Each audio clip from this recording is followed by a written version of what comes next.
ಶಿವರಾತ್ರಿ ಪ್ರಯುಕ್ತ ಇವತ್ತು ಇಶಾಗೆ ತುಂಬಾ ಜನ ಬರ್ತಾ ಇದ್ದಾರೆ. ನಮ್ಮ ಲೋಕಲ್ ಜನನೂ ಬರ್ತಾ ಇದ್ದಾರೆ ಮತ್ತು ಬೆಂಗಳೂರಿಂದ ತುಂಬಾ ಟ್ರಾಫಿಕ್ ಬರ್ತಾ ಇದೆ. ನಾವು ಅದನ್ನು ಟ್ರಾಫಿಕ್ ಕ್ಲಿಯರ್ ಮಾಡೋದಕ್ಕೋಸ್ಕರ ಚಿಕ್ಕಬಳ್ಳಾಪುರ ವಿಭಾಗದ ವತಿಯಿಂದ ಒಟ್ಟು 170 ಬಸ್ಗಳನ್ನ ವ್ಯವಸ್ಥೆ ಮಾಡ್ಕೊಂಡಿದ್ದೀವಿ.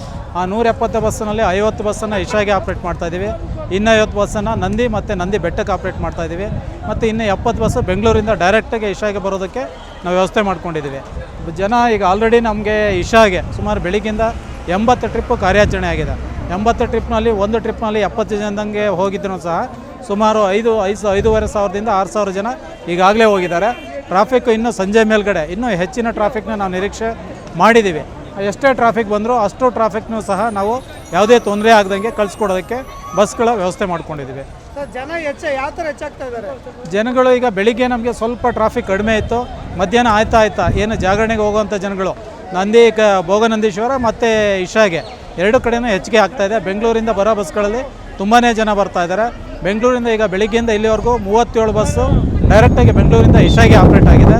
ಬೆಂಗಳೂರಿಂದ ಬಂದಂಥ ಜನ ಮತ್ತು ಇಲ್ಲಿ ಟ್ರಾಫಿಕ್ ಏನು ಜನ ಬರ್ತಾ ಇದ್ದಾರೋ ಅವರೆಲ್ಲ ಕ್ಲಿಯರ್ ಮಾಡೋದಕ್ಕೆ ನಮ್ಮ ಎಲ್ಲ ಆಫೀಸರ್ಸ್ ಟೀಮು ಇಶಾದಲ್ಲಿ ಒಂದು ಟೀಮ್ ಇದೆ. ಮತ್ತು ಇಲ್ಲಿ ಚಿಕ್ಕಬಳ್ಳಾಪುರದಲ್ಲಿ ಇಶಾ ಕಡೆ ಆಪ್ರೇಟ್ ಮಾಡೋದಕ್ಕೆ ಒಂದು ಟೀಮನ್ನು ಇಟ್ಟಿದ್ದೀವಿ. ನಂದಿ ಕಡೆ ಆಪ್ರೇಟ್ ಮಾಡೋದಕ್ಕೆ ಇನ್ನೊಂದು ಟೀಮ್ ಇಟ್ಟಿದ್ದೀವಿ. ಮತ್ತು ನಂದಿ ವಿಲೇಜಿನಲ್ಲಿ ಬಸ್ಸನ್ನು ಆಪ್ರೇಟ್ ಮಾಡೋಕ್ಕೆ ಒಂದು ಟೀಮ್ ಇಟ್ಟಿದ್ದೀವಿ. ಮತ್ತು ಬೆಂಗಳೂರಿಂದ ಬರೋಂಥ ಟ್ರಾಫಿಕ್ನ ಕ್ಲಿಯರ್ ಮಾಡೋದಕ್ಕೂ ಅಲ್ಲೂ ಸಹ ಆಫೀಸರ್ಸ್ ಟೀಮು ಇಟ್ಕೊಂಡು ನಾವು ಕ್ಲಿಯರ್ ಮಾಡಿದ್ದೀವಿ. ಎಷ್ಟು ಜನ ಅಧಿಕಾರಿ ಸಿಬ್ಬಂದಿಗಳಿಂದ ಇವತ್ತು ಸೇವೆ ಮಾಡ್ತಾರೆ? ಸುಮಾರು ನಮ್ಮಲ್ಲಿ 20 ಜನ ಆಫೀಸರ್ಸ್ ಇದ್ದಾರೆ. 120 ಜನ ಸ್ಟಾಫ್ನ ಹಾಕ್ಕೊಂಡಿದ್ದೀವಿ. ಎಲ್ಲ ಸ್ಟಾಫು ಸಹ ಎಲ್ಲ ಕಡೆ ಯಾವುದೇ ಪಬ್ಲಿಕ್ ಎಷ್ಟೇ ಪಬ್ಲಿಕ್ ಬಂದರೂ ಯಾವುದೇ ಇನ್ಕನ್ವೀನಿಯನ್ಸ್ ಆಗದಂಗೆ ಬಸ್ಸನ್ನು ಕೋಆರ್ಡಿನೇಟ್ ಮಾಡಿಕೊಂಡು ವ್ಯವಸ್ಥೆ ಮಾಡೋದಕ್ಕೆ ನಾವು ಅರೇಂಜ್ ಮಾಡ್ಕೊಂಡಿದ್ದೀವಿ. Thank you sir. Thank you.